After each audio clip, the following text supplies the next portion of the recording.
숱한 똥물 세례를 맞으며 자 강순 남쳐서 밥상이 썩었다. 당신의 몸이 썩고 있다. 자 이렇게 소금을 많이 드셔서 얼굴이 탱글탱글합니다.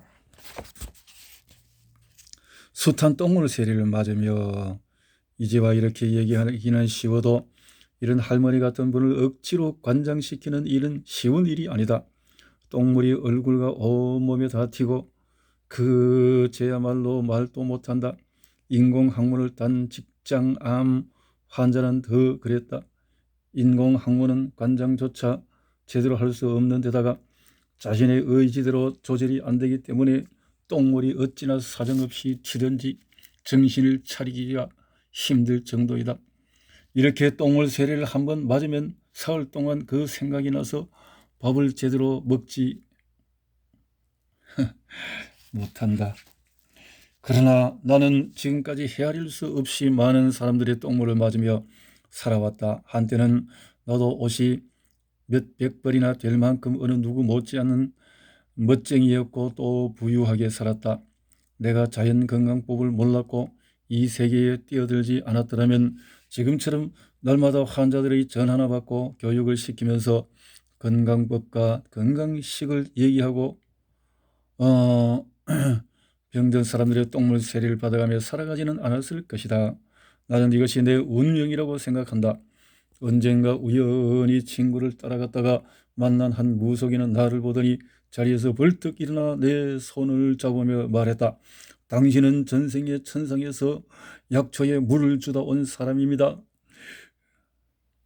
그 사람들에게 물만 먹여도 병이 다 낫지요. 그러면서 그녀는 날 만난 것이 행운이라는 말도 덧붙였다. 그러나 절대 그렇지가 않다. 분수에 넘치는 지나친 과공이다.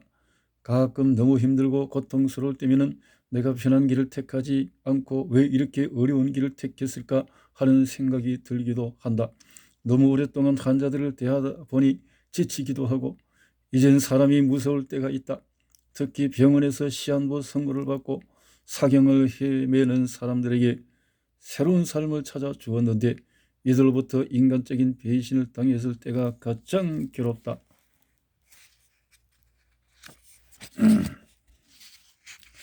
워낙 많은 사람을 대하다 보니 가끔 내 이런 호의와 진심을 역이용하는 사람들도 들어있기 때문이다. 그렇죠. 좀 사악한 인성이 인간이 덜 된 사람들이 얼마나 땅 위에 많겠어요. 그러니 아주 요사하게 꼬리를 흔들면서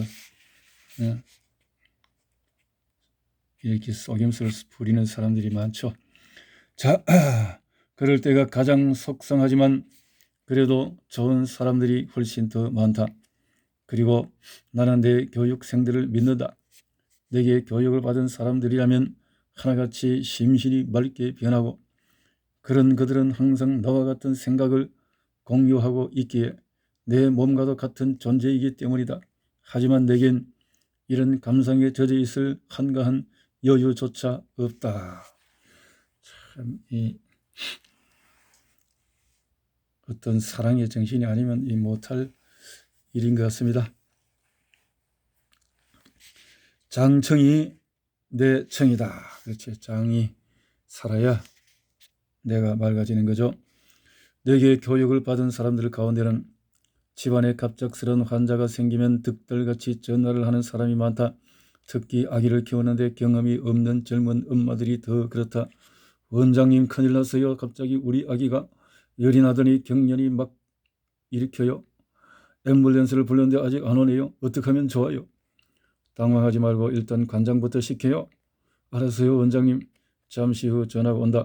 앰뷸런스 돌려보냈어요. 관장을 하니까 금방 괜찮아지면서 잠을 쿨쿨 자네요. 그봐 당연하지.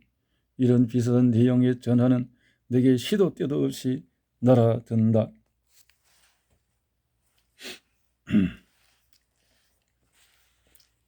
중요한 사람을 만나고 있거나 운전을 할 때도 오고 새벽에 잠을 고온히 자고 있는데도 오고 심지어 밥을 먹고 있는데도 온다. 애가 똥을 못 싸는데 어쩌면 좋아요. 계속 설사를 하는데 갑자기 피고름이 쏟아지는데 그들은 자신이 처한 상황이 다급하기 때문에 현재 내가 어떤 상태에 있는지도 모르고 앞뒤를 가르지 않은 채 밤이나 낮이나 전화를 하는 것이다. 하지만 나는 이런 전화도 생명이 달린 문제이기 때문에 어느 것 하나 소홀히 하지 않고 일일이 다 받아준다. 이것이 하늘이 내게 준 달란트라고 생각하면서 오히려 감사하게 생각한다. 한 번은 또 한 엄마가 고등학생인 딸이 일주일 동안 고열에 시달려 학교를 못 가고 병원을 다녔는데도 차도가 없었다고 전화가 왔다. 그래서 내가 물어보았다. 혹시 변은 잘 보는지 물어봐요. 안 그래도 일주일 동안 똥을 못 쌌대요. 글쎄, 당장 관장을 시켜 보세요. 그 엄마는 내가 시킨 대로 했더니 거짓말처럼 열이 내리고 그 다음 날부터 학교에 다닐 수가 있었다고 했다. 삼천리 금수강산이 온갖 쓰레기가 쌓여 쓰레기 강산이 되었듯이 사람들 가운데도 쉴 새 없이 먹는 게 배설되지 않고 쌓이기만 해서 몸에 이상 신호가 오는 사람이 많다. 앞서 말했듯이 몸 안에 쌓이기만 하고 빠져나가지 못하면 그것이 곧 병이 된다.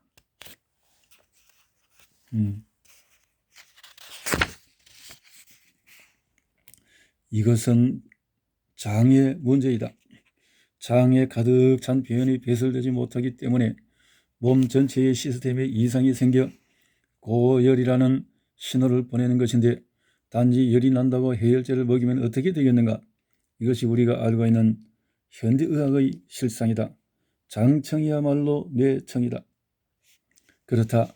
장이 맑아야 뇌가 맑고 몸이 맑은 법이며 뇌의 문제는 거의가 장의 문제인 것이다.